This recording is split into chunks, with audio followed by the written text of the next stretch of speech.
പിന്നില്ലേ, ഇന്നൊരു ഞായറാഴ്ച ദിവസം നമ്മൾ ഓട്ടോയുമായിട്ട് സ്റ്റാൻഡിലെത്തിയിട്ടുണ്ട്. ഇതാണ് നമ്മളെ സ്റ്റാൻഡ്. ഇന്ന് ഞായറാഴ്ച ആയതുകൊണ്ട് പൊതുവെ തിരക്കൊക്കെ കുറവാണ്, പണികളും കുറവാണ്. ഇപ്പോൾ സ്റ്റാൻഡിൽ ഇങ്ങനെ വെറുതെ ഇരിക്കുകയാണ്. മഴ പെയ്ത് സ്റ്റാൻഡിൽ ഇങ്ങനെ ചെളിക്കുളമായിട്ട് നിൽക്കുന്നുണ്ട്. അവിടെ പഴയ കല്ലും കുറച്ച് കഷ്ണം കല്ലുകളൊക്കെ, പൊട്ടിയ കല്ലുകളൊക്കെ കൊണ്ടുവച്ചിട്ടിട്ട് സെറ്റാക്കാൻ വേണ്ടി ഇറങ്ങിയതാണ്. ആ കാണുന്നത് ബാലകൃഷ്ണേട്ടൻ, ഞങ്ങളുടെ സ്റ്റാൻഡിലെ ഏറ്റവും പ്രായം കൂടിയ ഡ്രൈവറാണ്.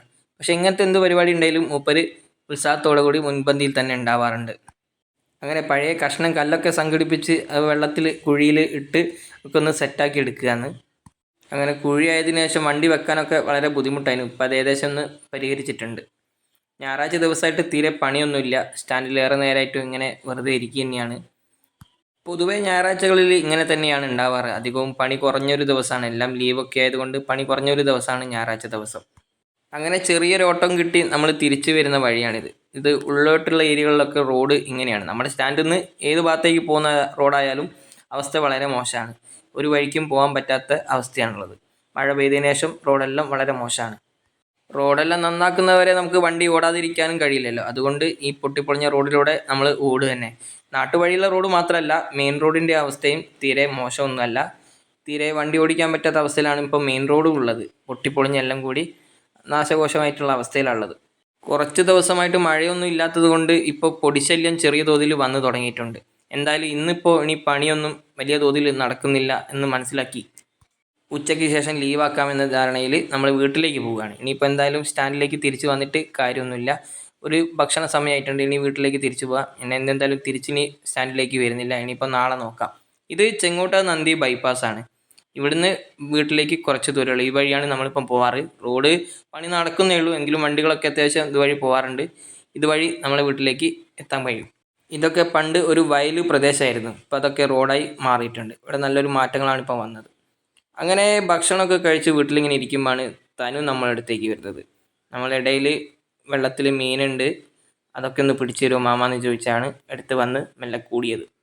എന്നാൽ പിന്നെ ഓള് പറഞ്ഞ പോലെ ഒന്ന് രണ്ട് മീനൊക്കെ പിടിച്ചു കൊടുക്കാമെന്ന് വിചാരിച്ച് ഒരു പഴയ തുണിയൊക്കെ എടുത്ത് ഞാനോളും കൂടി വീടിന് താഴെ തന്നെയുള്ള വെള്ളത്തിലേക്ക് ഇറങ്ങിയതാണ്.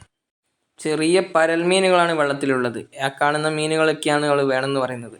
അങ്ങനെ അവൾക്ക് അതൊക്കെ ഒന്ന് പിടിച്ചു കൊടുക്കാമെന്ന് വിചാരിച്ച് ഒരു തുണിയെടുത്ത് ഞങ്ങൾ രണ്ടുപേരും കൂടി തന്നെ അത് വെള്ളത്തിലിങ്ങനെ ഇതാക്കി ഊറ്റിയെടുക്കുന്ന രീതിയിൽ പിടിക്കാനുള്ള ഒരു പരിപാടിയാണ്. പക്ഷേ അവൾക്ക് അതിനെപ്പറ്റി വലിയ ധാരണ ഇല്ലാത്തതുകൊണ്ട് അങ്ങനെ ശരിയാവുന്നില്ല. കുറേ നേരം അങ്ങനെ കളിച്ചിട്ട് മീനൊന്നും കിട്ടുന്ന ലക്ഷണമൊന്നുമില്ല. അവസാനം നമുക്ക് ഒരു 2 മീൻ കിട്ടിയിട്ടുണ്ട്. അധികം വെള്ളത്തിൽ കളിച്ചാൽ ശരിയാവില്ല. തൽക്കാലം നമുക്ക് ഇതൊക്കെ മതിയെന്നും പറഞ്ഞ് ആ കിട്ടിയ 2 മീനിനെ നമ്മൾ ഒരു പാത്രത്തിലേക്കൊക്കെ മാറ്റി അങ്ങനെ നോക്കുക. ഈ ചെറിയ 2 പരൽമീനാണ് നമുക്ക് കിട്ടിയത്. തൽക്കാലം അവളുടെ ആശ്വാസത്തിന് വേണ്ടി പിടിച്ച 2 പരൽമീനാണ്. അത് നമ്മൾ അവസാനം നമ്മുടെ അക്വേറിയത്തിൽ മറ്റ് മുമ്പുള്ള മീനുകളുടെ കൂട്ടത്തിലേക്ക് ഇട്ട് കൊടുത്തിട്ടുണ്ട്. അതിന് 2 അതിൻ്റെ കൂടെ നടക്കുന്നുണ്ട്. ഈ കാണുന്ന ഏരിയയിലാണ് നമ്മുടെ വീട്ടിലേക്കുള്ള വഴിയൊക്കെ ഇപ്പം വെള്ളം വറ്റി ഏകദേശം ശരിയായി വരുന്നുണ്ട്. ചെറിയ തോതിൽ വെള്ളമൊക്കെ കുറഞ്ഞിട്ടുണ്ട്. ഇത് നമ്മുടെ പറമ്പിലുള്ള ഒരു കൊക്കോ മരത്തിലെ കായാണ്. ഈ പരുവത്തിലാകുമ്പോഴേക്കും കിളികളും അണ്ണാനൊക്കെ വന്ന് കായെല്ലാം നശിപ്പിക്കും. നമുക്ക് ഒരിക്കലും കിട്ടാറില്ല, നമ്മളത് എടുക്കാറുമില്ല. ഈ കിളികളൊക്കെ തന്നെ കഴിക്കാറാണ്, നമ്മളിത് ഉപയോഗിക്കാറില്ല. അതേ വലിപ്പത്തിലുള്ള 2 കായ് മരത്തിൽ കാണുന്നുണ്ട്. ഒരു കൗതുകത്തിന് വേണ്ടി നമ്മൾ അതിനെല്ലാം ഒരു കവറൊക്കെ കെട്ടിക്കൊടുക്കുന്നുണ്ട്. അത് നമുക്കൊന്ന് മൂപ്പിച്ച് എടുക്കാൻ പറ്റുമോ എന്നുള്ള രീതിയിലും നോക്കാം, ഒന്ന് പഴുപ്പിച്ചെടുക്കാൻ കിട്ടുമെന്ന് നോക്കാം. അണ്ണാനും കിളിയൊന്നും കൊണ്ടുപോയില്ലെങ്കിൽ നമുക്കത് ഇങ്ങനെ കിട്ടുമെന്നുള്ളത് പ്രതീക്ഷിക്കാം. നമുക്ക് എന്തായാലും അതിനൊരു കവറൊക്കെ കെട്ടി നമ്മൾ കൊടുക്കുന്നുണ്ട്. ഇനി വലുതാകുന്നവരെ അതങ്ങനെ അണ്ണാനും കിളിയൊന്നും പോക്കാതെ നിൽക്കുമോ എന്നുള്ളത് നോക്കാം. ഇതതിൻ്റെ പൂവാണ്, തണ്ടുമ്മലൊരു പൂവുണ്ടായിട്ടില്ല. ഇതാണ് പിന്നീട് കായായി മാറുന്നത്, ഈ ചെറിയ നല്ല ഭംഗിയുള്ളൊരു പൂവ്. വൈകുന്നേരമായപ്പോൾ തനു നമ്മളോട് ടാറ്റയൊക്കെ പറഞ്ഞ് അവളെ വീട്ടിലേക്ക് പോയിട്ടുണ്ട്. ഇത് നമ്മുടെ വീട്ടിലെ ഈ ചെറിയ ദിവസത്തെ വിശേഷങ്ങളാണ് പങ്കുവയ്ക്കുന്നത്. ഇതുപോലെ വിശേഷങ്ങളെ നമുക്ക് പിന്നെ കാണാം.